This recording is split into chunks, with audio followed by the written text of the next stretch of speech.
Ternyata seorang nabi dihormati di mana-mana kecuali di tempatnya sendiri. Itu responnya ketika orang di tempatnya tidak menghormati dia. Berarti kalau begitu Yesus mengaku dirinya nabi tidak? Iya. Berarti Alkitab mengatakan Yesus memang nabi. Nah, pihak luar mengatakan, lah kalau dia nabi bukan Tuhan dong. Nah, ini masalahnya lah, masalah lain ini, gitu loh. Romo Episkop Daniel Biantoro. Alkitab tegas, Yesus mengaku dirinya nabi. Kalau begitu berarti bukan Tuhan dong. Mari kita menyaksikan penjelasan yang sangat luas dan mendalam dari Romo Episkop Daniel Biantoro terkait dengan gelar Yesus sebagai Kristus atau Mesias berikut ini. Apakah Yesus mengaku dirinya nabi? Ternyata iya. Markus pasal 6 ayat 3 dan 4. Bukankah ia ini tukang kayu, anak Maria, saudara Yakobus, Yoses, Yudas dan Simon? Dan bukankah saudara-saudaranya yang perempuan dan bersama kita? Lalu mereka kecewa dan menolak dia. Ya, jadi orang-orang Nazaret menolak Yesus, kecewa terhadap Yesus, lalu responnya Yesus apa? Maka Yesus berkata kepada mereka, seorang nabi dihormati di mana-mana, kecuali di tempat asalnya sendiri. Ternyata seorang nabi dihormati di mana-mana, kecuali di tempatnya sendiri. Itu responnya ketika orang di tempatnya tidak menghormati dia. Berarti kalau begitu Yesus mengaku dirinya nabi tidak? Iya. Berarti Alkitab mengatakan Yesus memang nabi. Nah, pihak luar mengatakan, lah kalau dia nabi bukan Tuhan dong. Nah, ini masalahnya lah, masalah lain ini, gitu loh. Nabi itu bukan satu-satunya gelarnya Yesus. Dan kalau Yesus disebut nabi, makna ini terkandung dengan gelar utamanya, yaitu Kristus. Lalu Kristus itu apa sih? Kita baca di dalam Matius pasal 16 ayat 13 sampai 15. Setelah Yesus tiba di daerah Kaisarea Filipi, ia bertanya kepada murid-muridnya, kata orang, siapakah anak manusia itu? Kata orang ya, kata orang siapa aku ini, anak manusia. Anak manusia itu gelarnya sebagai Mesias. Jadi bukan artinya manusia biasa, enggak. Itu merujuk kepada penglihatan Nabi Daniel di dalam Daniel 7 ayat 13. Coba bacakan.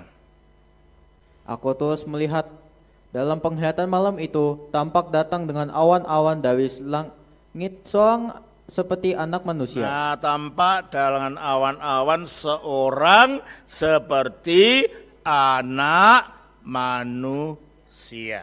Terus? Datanglah ia kepada yang lanjut usianya itu dan ia dibawa yang ke lanjut hadapan. usia ini gambaran keilahian Yesus yang kekal. Bukan Allah Bapa, sebab Allah Bapa tak seorang pun melihatnya. Jadi tidak mungkin Allah Bapa menampakkan diri. Tak seorang pun pernah melihat Allah. Jadi penglihatan orang-orang seperti orang tua ini, itu menunjuk penglihatan keilahian Yesus yang kekal. Makanya tua. Kekal itu kan lama umurnya, tua digambarkan sebagai orang tua. Terus? Lalu diberikan kepadanya kekuasaan dan kemuliaan dan kekuasaan sebagai raja. Maka orang-orang dari segala bangsa, suku bangsa, dan bahasa. Nah, jadi anak manusia yang naik awan-awan di langit pastilah bukan manusia biasa. Nggak ada manusia ada di awan di langit itu. Dan dia diberi segala kuasa. Dan segala bangsa sujud kepadanya. Itulah Mesias. Itulah Al-Masih kalau bahasa Arabnya. itulah Hamasiah kalau dalam bahasa Ibrani-nya. Bagaimana kita tahu bahwa itu Hamasiah atau Al-Masih? Ya dari kata Yesus sendiri. Matius pasal yang ke-26 ayat 63 sampai dengan 65. Tetapi Yesus tetap diam, lalu kata imam besar itu kepadanya, "Demi Allah yang hidup, katakanlah kepada kami, apakah engkau Mesias, anak Allah atau tidak?" Jawab Yesus, "Engkau telah mengatakannya." Nah, engkau telah mengatakan, iya saya Mesias, gitu maksud artinya. Terus? Akan tetapi aku berkata kepadamu, mulai sekarang kamu akan melihat Anak Manusia duduk di sebelah kanan yang Maha Kuasa dan datang di atas awan-awan Nah ini di kan langit. penglihatan dalam Nabi Daniel tadi. Dan ternyata setelah Yesus mengatakan memang aku Mesias itu loh yang dilihat oleh Daniel itu loh. Jadi ketika dia menyebut dirinya sebagai anak manusia, dan itu adalah sebutan paling favorit yang digunakan Yesus di dalam Injil. Bukan dia menunjuk sekedar manusia biasa, tidak, tapi dia menunjuk kepada penglihatan Daniel bahwa dia adalah Mesias itu. Makanya kembali kepada Matius pasal yang ke-16 ayat 13 tadi. Setelah Yesus tiba di daerah Kaisarea Filipi, ia bertanya kepada murid-muridnya, kata orang, "Siapakah Anak Manusia itu?" Jawab mereka, "Ada yang mengatakan Yohanes Pembaptis." Nah, ternyata banyak orang tidak tahu. Ada yang mengatakan dia Yohanes Pembaptis. Terus? Ada juga yang mengatakan Elia. Ada yang mengatakan dia itu Elia. Dan ada pula yang mengatakan Yeremia Ada yang mengatakan dia itu Yeremia. Terus? atau salah satu seorang dari para nabi. Berarti sejak Yesus berada di dunia, dia menjadi sosok yang kontroversial. Masing-masing orang punya idenya sendiri-sendiri tentang Yesus. Ada punya ide dia Yohanes Pembaptis. Ada orang punya ide dia Yeremia. Ada yang punya ide dia Elia. Ada yang punya ide dia salah seorang nabi. Dan itu berlanjut sampai sekarang. Ada yang punya ide Yesus itu Allah Bapa itu sendiri. Ada yang punya ide Yesus itu penjelmaan dari malaikat Mikael. Ada yang punya ide Yesus itu anaknya Allah. Ada yang punya ide Yesus itu manusia biasa yang bukan Tuhan, yang tidak pernah disalib, dan macam-macam, dan macam-macam. Tapi eksistensi Yesus bukan tergantung pada ide orang-orang ini. Meskipun sekarang banyak ide ini dan itu, kita harus kembali. Yesus itu menurut dirinya siapa? Bukan, oh itu kan tafsiranmu dan saudaranya, enggak. Umpamanya ada orang ditanya, kamu kenal Romo Daniel? Kenal, yang mana? Itu yang jual rokok di pojokan itu kan. Ya mungkin orang itu namanya Romo Daniel, jangankan orang Romo Daniel, enggak ada. Di Banyuwangi itu loh kemarin saya lihat, ada orang namanya Tuhan. Iya Tuhan. Dan ada lagi di mana itu, di KTP-nya ditulis, Selamat Hari Natal. Selamat, namanya Selamat Hari Natal namanya. Ya, mungkin saja ada orang juga namanya Romo Daniel. Tapi apakah itu saya? Bukan, orang saya bukan penjual rokok di pojokan kok. Nama boleh sama, tapi kalau identitasnya tidak benar ya bukan gitu loh. Sama dengan Yesus. Nama Yesus bukan hanya sekedar label. Pokoknya Yesus yang tidak bisa. Yesus harus yang benar. Nggak bisa, pokoknya gitu tidak bisa. Buktinya, kalau pokoknya Yesus, kenapa saudara tidak mau mengakui saksi Yehova? Kan mereka juga mau menyebarkan Yesus. Mengapa? Sebab Yesusnya lain. Yesusnya saksi Yehova itu adalah penjelmaan malaikat Mikael. Kenapa saudara tidak mau Yesusnya orang Islam yang namanya Isa? Sebab itu bukan anak Allah, bukan Tuhan, tidak disalibkan, tidak mau gitu kan.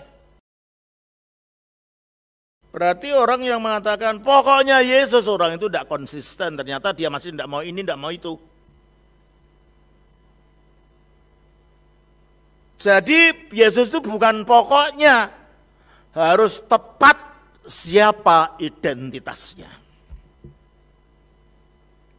Ini bukan label nama, tapi identitas yang menyelamatkan atau membinasakan. Kembali kepada Matius pasal 16 ayat 13 itu. Setelah Yesus tiba di daerah Kaisar Filipi, ia bertanya kepada murid-muridnya, kata orang, siapakah anak manusia itu? Jawab mereka, ada yang mengatakan Yohanes Pembaptis, ada juga yang mengatakan Elia, dan ada pula yang mengatakan Yeremia atau salah seorang dari para nabi. Lalu Yesus bertanya kepada mereka, tetapi apa katamu, siapakah aku ini? Oke, orang itu boleh punya pendapat macam-macam, tetapi apa katamu? Kamu yang kenal aku setiap hari makan bersama selama 3 tahun selalu bersama aku ini. Kamu tahu aku ini siapa? Aku tidak peduli kata orang. Orang mengatakan aku Elia, aku tidak peduli. Orang mengatakan aku Yohanes Pembaptis, aku tidak peduli. Orang mengatakan aku ini Yeremia, aku tidak peduli. Orang mengatakan aku salah seorang nabi, aku tidak peduli. Menurut kamu aku siapa? Berarti Yesus tidak peduli dengan label. Dia ingin identitas yang sebenarnya. Bukan ide yang kita buat tentang Yesus. Teruskan. Maka jawab Simon Petrus, engkau adalah Mesias, anak Allah yang hidup. Nah, engkau adalah Mesias. Mesias itu bunyi Yunani untuk bahasa Ibrani Hamasiyah.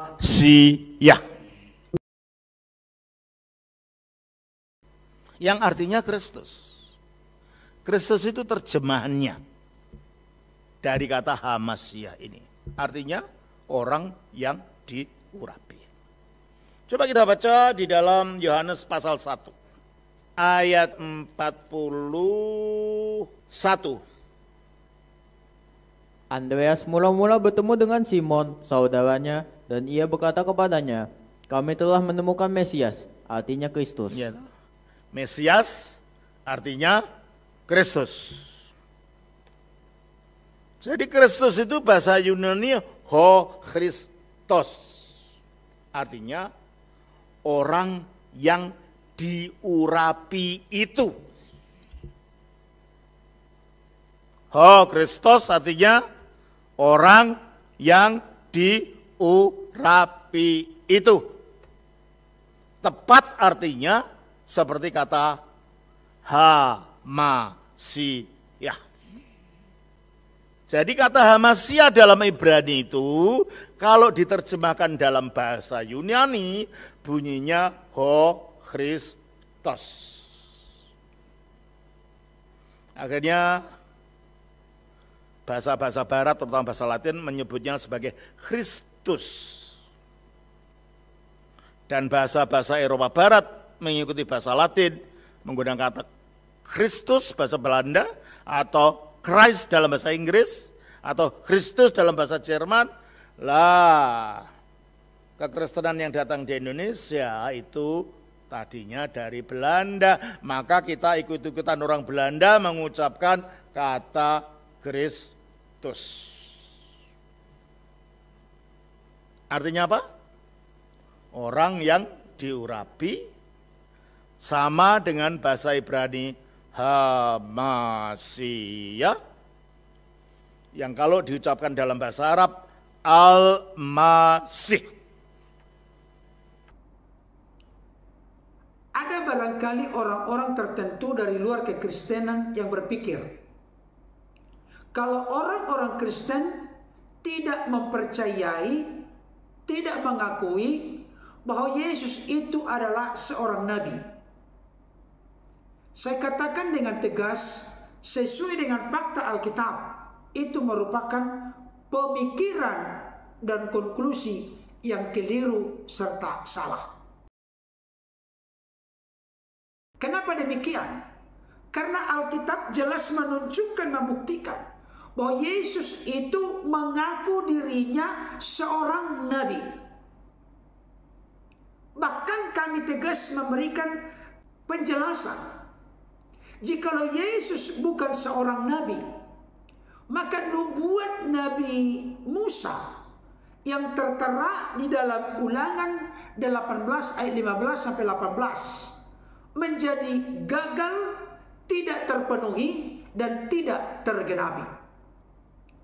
Padahal realita kenyataannya, kalau kita baca nanti di Kisah Para Rasul, nubuat Nabi Musa itu digenapi secara komplit, lengkap dan sempurna dengan kehadiran Yesus yang memiliki sebutan atau gelar sebagai Mesias, dan salah satu jabatan yang dimiliki oleh Yesus sebagai Mesias adalah seorang nabi. Jadi Bapak Ibu Saudara, kami orang-orang Kristen meyakini dengan sungguh bahwa Yesus itu adalah seorang nabi. Mustahil, tidak mungkin kami menolak eksistensi keberadaan Yesus yang memiliki gelar Kristus, salah satu di antaranya sebagai nabi. Kalau hal itu kami tolak, berarti kami menolak pengakuan Yesus tentang dirinya sebagai seorang nabi. Tetapi perlu dicatat dengan sungguh-sungguh, sebagaimana dikatakan oleh Romo Episkop Daniel Biantoro tadi, nabi itu bukan satu-satunya gelar bagi Yesus. Kenapa demikian? Karena Yesus itu satu-satunya sosok yang menjadi manusia yang pernah hidup di dunia ini, memiliki gelar yang begitu banyak, tidak dimiliki oleh rasul, nabi, utusan, imam, raja lain. Yesus itu nabi, imam, raja, utusan, rasul, Mesias, Tuhan, anak Allah, anak manusia, gembala yang baik, roti hidup, kebangkitan dan hidup, Alfa dan Omega, yang maha kuasa, dan masih banyak lagi gelar-gelar atau sebutan yang dikenakan kepada Yesus. Oleh karena itu, Yesus itu mengaku dirinya sebagai seorang nabi. Tetapi jangan pernah berpikir kenabian Yesus sama dengan nabi-nabi sebelum Yesus, bahkan nabi yang mengaku nabi sesudah Yesus. Oleh karena apa? Oleh karena Yesus tidak bisa dimengerti, dipahami hanya dalam eksistensi keberadaannya sebagai manusia yang memiliki sebutan atau gelar sebagai Mesias, yang diurapi sebagai raja, imam, nabi.